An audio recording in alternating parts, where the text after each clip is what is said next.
اللہ رب العالمین بیان فرماتے ہیں اولئک کتب فی قلوبہم الایمان کہ یہی وہ لوگ ہیں جن کے دلوں پر اللہ رب العالمین نے ایمان کو لکھ دیا، ایمان کو مکتوب کر دیا۔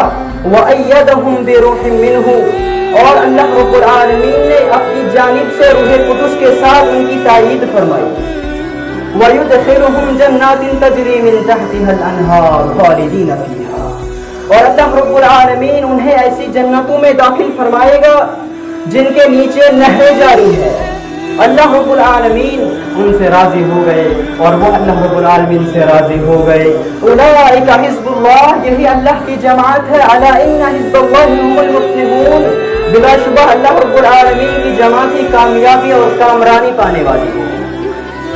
سامنے کرام، روئے زمین کے اندر انبیاء کرام علیہم السلام کے بعد سب سے معزز اور مکرم ہستیاں صحابہ کرام رضوان اللہ علیہم اجمعین کی ہستیاں ہیں، جن سے محبت کرنا اور جن سے دوستی رکھنا ہمارے لیے واجب ہے اور جن کی دشمنی سے بچنا ضروری ہے۔ ان کی ولایت سے اللہ اور اس کے رسول کی محبت حاصل ہوتی ہے۔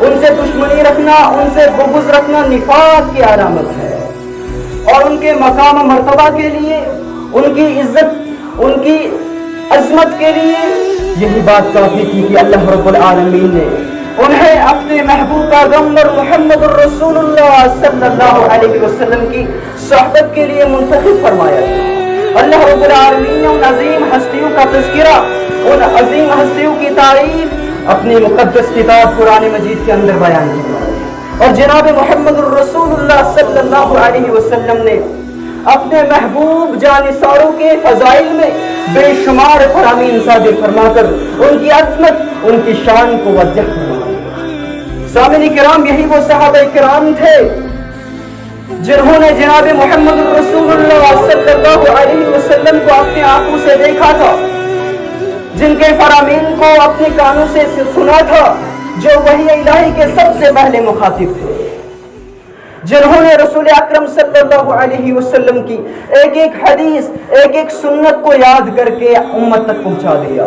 وہ عظیم ہستیاں جنہوں نے اس اسلام کی خاطر اپنا سب کچھ، یہاں تک کہ اپنی جانوں کو بھی قربان فرما دیا، اور فرما برداری کی ایسی مثالیں قائم فرما دی کہ رہتی دنیا تک ان مثالوں کو یاد کیا جائے۔ جیسے کہ حضرت حمزہ رضی اللہ تعالیٰ عنہ، جو آپ صلی اللہ علیہ وسلم کے حقیقی چچا تھے، بچپن سے ہی انہیں تیر اندازی کا شوق تھا، پہلوانی کا شوق تھا، اور شکاری میں بھی کافی دلچسپی رکھا کرتے تھے، جنہیں شہیدوں کے سردار کا لقب ملا تھا۔ جب ایک دفعہ وہ شکاری سے واپس آ رہے تھے، راستے میں لونڈی نے ان سے کہا کہ ابھی کچھ دیر پہلے آپ کے بھتیجے یعنی محمد الرسول اللہ صلی اللہ علیہ وسلم کو ابو جہل نے بہت بری گالیاں دی ہے۔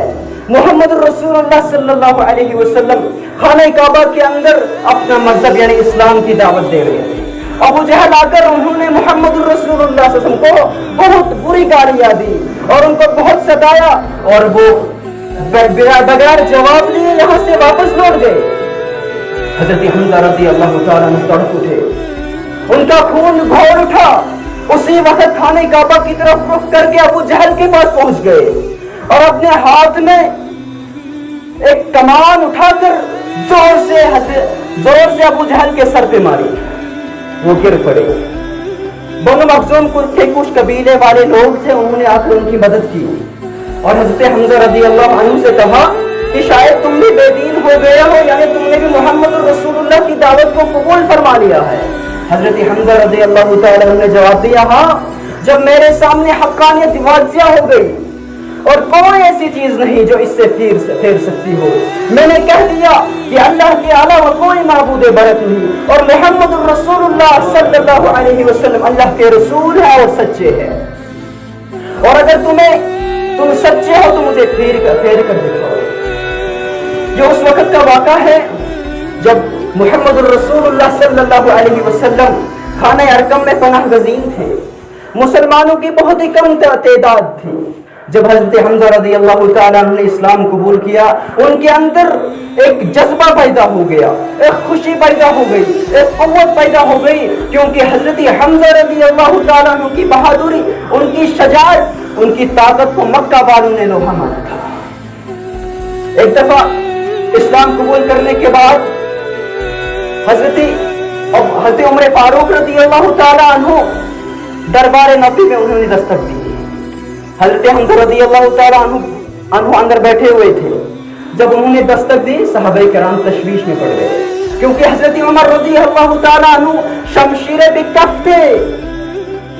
جب وہ اندر داخل، حضرت حمزہ رضی اللہ تعالیٰ عنہ نے ان سے کہا ڈرنے کی کوئی بات نہیں، اگر حضرت عمر رضی اللہ تعالیٰ عنہ اچھے مقصد سے آئے ہوں گے تو خیر، ورنہ انہی کی تلوار لے کر انہی کا سر کر دیں۔ اتنے بہادر تھے۔ لیکن جب حضرت عمر رضی اللہ تعالیٰ عنہ داخل ہوئے، ان کا سر اسلام کے سامنے جھک چکا تھا، ان کی زبان مبارک سے لا الہ الا اللہ کی آواز جاری تھی، محمد رسول اللہ صلی اللہ علیہ وسلم۔ سامعین کرام، جنگ بدر کے اندر حضرت حمزہ رضی اللہ تعالیٰ عنہ نے قریش کے نامی گامی ہستیوں کو تہس نہس کر کے رکھ دیا، اس لیے قریش مکہ تمام کے تمام حضرت حمزہ رضی اللہ تعالیٰ عنہ کے خون کے پیاسے تھے۔ اس لیے ایک دفعہ ایک وحشی درندہ، ایک وحشی غلام جس راستے سے حضرت حمزہ رضی اللہ تعالیٰ عنہ گزرا کرتے تھے، اس راستے میں چھپ کر کے بیٹھے رہے۔ حضرت حمزہ رضی اللہ تعالیٰ عنہ کا آنے کا انتظار کیا۔ جب حضرت حمزہ رضی اللہ تعالیٰ عنہ آئے، انہوں نے چھپ کر کے ان پر حملہ کر دیا، حضرت حمزہ رضی اللہ عنہ کو شہید کر دیا۔ سامعین کرام، اس کے بعد ابو سفیان کی بیوی ہندا نے حضرت حمزہ رضی اللہ تعالیٰ عنہ کی ناک اور کان کاٹ کر ان کو ہار بنایا۔ سامعین کرام، یہ دین اسلام ہم تک ایسا ہی نہیں پہنچا ہے، خود کو خود نہیں پہنچا ہے، صحابہ کرام نے اس اسلام کے خاطر اپنی جانوں کا نذرانہ پیش کیا ہے۔ یہاں تک کہ جنگ بدر کے اندر حضرت ابوبکر صدیق رضی اللہ تعالیٰ عنہ اور ان کے بیٹے کا آمنا سامنا ہو گیا، اور حضرت ابوبکر صدیق رضی اللہ تعالیٰ عنہ اپنے بیٹے کے تلوار کے نیچے کئی مرتبہ آئے، لیکن بیٹے نے باپ کے احترام کی وجہ سے تلوار نہیں چلائی۔ جب بیٹے نے اسلام قبول کیا، اس کے بعد اپنے باپ سے کہا کہ آپ جنگ بدر کے اندر میرے تلوار کے نیچے کئی مرتبہ آئے تھے، لیکن میں نے تلوار نہیں چلائی، اکبر احترام ہے۔ حضرت ابوبکر صدیق رضی اللہ تعالیٰ عنہ نے کیا جواب دیا؟ فرمایا، اے میرے بیٹے، اگر تم میری تلوار کے نیچے آئے ہوتے میں تمہارا سر قلم کر دیتا۔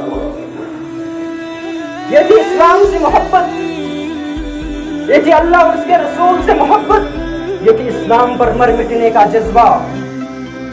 اسی طرح ایک جنگ کے اندر محمد رسول اللہ صلی اللہ علیہ وسلم کو زخمی کر دیا، اور کفار و مشرکین نے آپ کو چاروں طرف گھیر لیا۔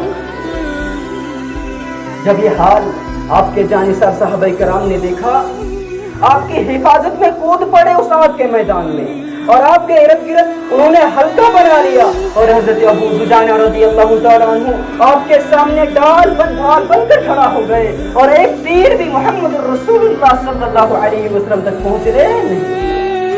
حضرت طلحہ رضی اللہ تعالیٰ عنہ کی جانثاری کا عالم یہ تھا کہ وہ کفار اور مشرکین کے تیروں کو اپنے ہاتھوں سے روکا کرتے، رسول اکرم صلی اللہ علیہ وسلم پر آنچ نہیں آنے دی، اور تیروں کو روکتے روکتے ان کا ہاتھ کٹ کر گر پڑا۔ سامعین کرام، آپ سب کے جانثار صحابہ کرام نے آپ کی حفاظت میں اپنی جانوں کی پرواہ نہیں کی، جنگ لڑتے رہے، اور ایسی مثال قائم فرما دی کہ تاریخ عالم ایسی مثال پیش۔ سامعین کرام، دین اسلام کتاب و سنت قرآن اور حدیث کا نام ہے، اور اس قرآن اور سنت پر چلنے کا نام صحابہ ہے۔ اگر اس دین اسلام قرآن اور حدیث کا نام ہے، قرآن اور حدیث پر کس طرح سے چلا جائے گا، اس پر کس طرح سے عمل کیا جائے گا، ان کا نام صحابہ ہے۔